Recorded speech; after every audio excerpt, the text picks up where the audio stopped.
অনেক অনেক দিন আগের কথা। এক ছিল এক রাজা। তার রাজপ্রাসাদে ধন দৌলত হীরা জহরত কিছুরই অভাব ছিল না। কিন্তু এত কিছু থাকার পরেও রাজামশাইয়ের মনে একদম সুখ ছিল না। তিনি সারা দিন মুখ ভার করে বসে থাকতেন আর ভাবতেন, ইস, আমার জীবনটা যদি একটু রঙিন হতো। নিজের একঘেয়েমি কাটাতে রাজামশাই একদিন গেলেন তার আস্তাবনে। সেখানে ছিল তার সবচেয়ে প্রিয় এবং বুদ্ধিমান এক সাদা ঘোড়া। রাজার এমন মনমরা চেহারা দেখে ঘোড়াটি ইশারায় রাজাকে বোঝাতে চাইল যে, মহারাজ, আপনার সব থাকলেও আসলে একটা জিনিসের খুব অভাব, আর সেটা হলো একজন মনের মতো রানী। একজন রানী থাকলেই এই রাজপ্রাসাদ আবার হাসি খুশিতে ভরে উঠবে। রাজকুমারীর কথা শুনে রাজামশাইয়ের ম্লান মুখটা হঠাৎ করেই উজ্জ্বল হয়ে উঠল।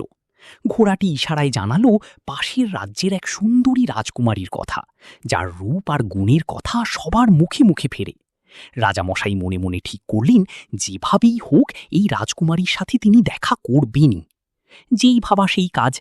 রাজা ঝটপট তৈরি হয়ে নিলেন।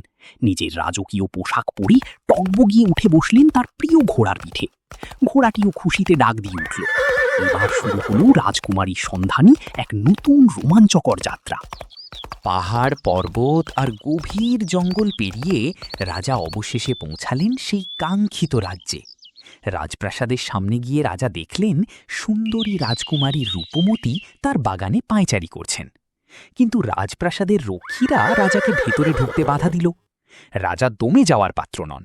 তিনি তার ঘোড়া বাদশাহের কানে কানে একটি বুদ্ধি চাইলেন। বাদশাহ তখন তার বিশেষ বুদ্ধিতে এক চমৎকার কাজ করল।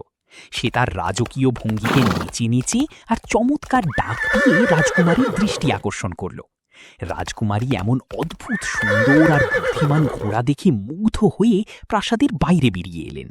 রাজা তখন অত্যন্ত বিনয়ের সাথে রাজকুমারীকে নিজের পরিচয় দিলেন এবং তার একাকিত্বের কথা খুলে বললেন। রাজামশাইয়ের সরলতা এবং বাদশাহের বুদ্ধিমত্তা দেখে রাজকুমারী রূপমতী খুব খুশি হলেন।